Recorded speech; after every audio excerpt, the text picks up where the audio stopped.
Assalamualaikum warahmatullahi wabarakatuh. Saudara-saudara, saya ingin menjelaskan sedikit tentang konsep kita, yaitu peremajaan angkot untuk mengisi koridor Trans Padang. Jadi sebagaimana kita ketahui, di Kota Padang, Trans Padang sampai saat ini sudah berisi 2 koridor dari 6 koridor yang disepakati sudah di bawah binaan Kementerian Perhubungan. Kita akan mengoperasionalkan 6 koridor dalam waktu dekat.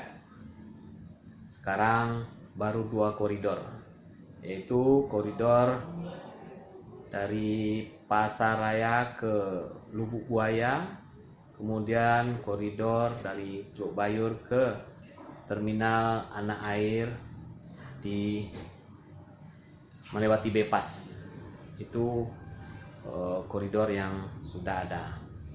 Dan dalam waktu dekat 2 koridor lagi sedang kita persiapkan, yaitu koridor dari Pasaraya ke Indarung dan koridor juga dari tengah kota Pasaraya ke kampus Unan di Limau-Mani.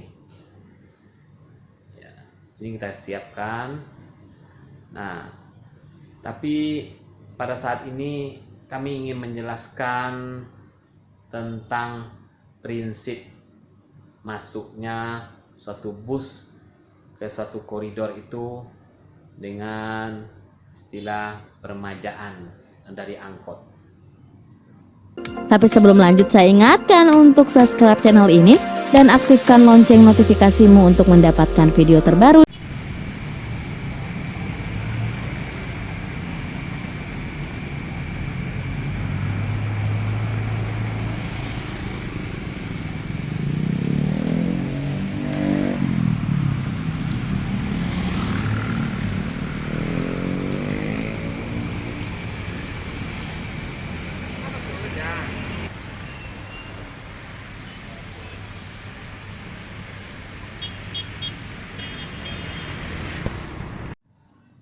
Barangkali sudah banyak juga yang tahu bahwa prinsipnya peremajaan angkot kita ini yaitu 3 angkot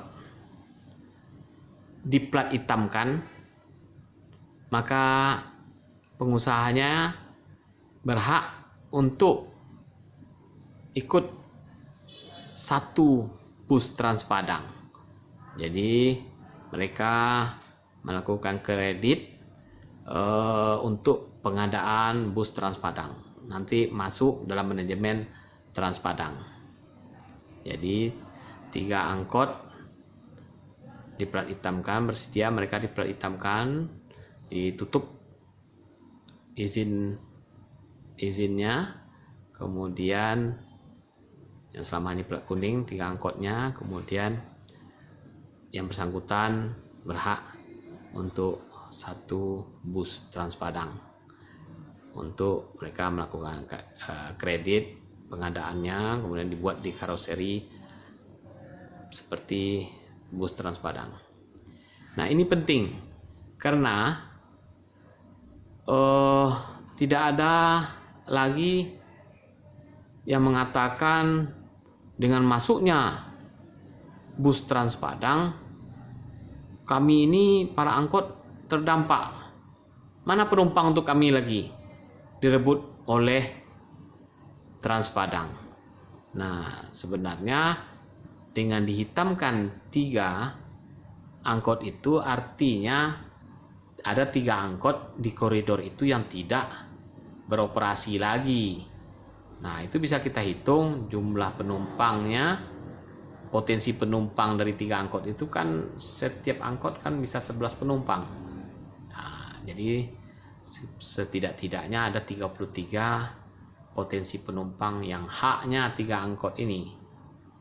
Nah, kemudian ya kalau kita lihat lagi masuknya satu bus itu potensinya untuk duduk 20 penumpang dan berdiri bisa 20 penumpang. Nah, tetapi di sini bisa kita bandingkan lagi. Kalau angkot, tiap sebentar kita tahu angkotnya bisa jalan, penumpangnya cepat, dan sehingga mungkin disukai juga bagi sebagian orang yang buru-buru. Nah, sedangkan di bus walaupun bisa 20 penumpang duduk dan 20 berdiri, tapi kan apalagi misalnya satu koridor itu cuma 10 bus. Ini durasi antar bus yang lewat itu lumayan lama. Sehingga mungkin tidak atau kurang disukai juga oleh orang yang terburu-buru. Kemudian juga di bus Trans Padang menggunakan non tunai sistem pembayaran, dan ini barangkali tidak semua orang juga menyukai ini, atau tidak punya misalnya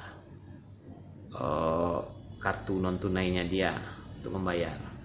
Nah, mereka akan memilih juga angkot.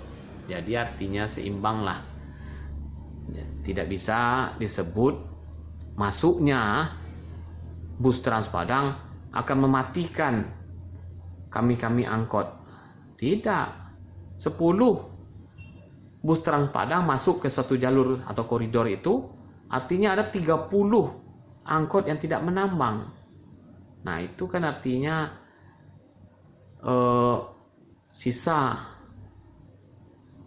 yang, atau bukan sisa, artinya yang selama ini dibawa oleh angkot yang 30 itu sebenarnya yang dianggap semacam yang dibawa oleh bus Trans Padang itu.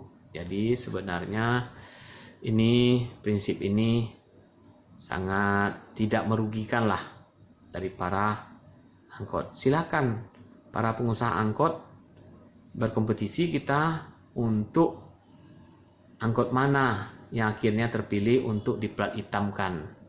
Contohnya angkot jurusan Padang Indarung, kita kompetisikan, kita seleksi mana yang 30 angkotnya diplat hitamkan, sehingga kita bisa masukkan 10 bus di jalur itu.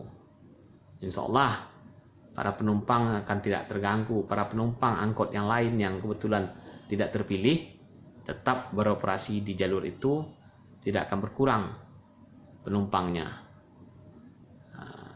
Karena walaupun Trans Padang itu nyaman, ber-AC, tapi ada beberapa kendala yang seperti saya sebutkan tadi. Mungkin masih banyak juga yang naik angkot, terutama yang terburu waktunya. Kalau angkot kan lebih lincah.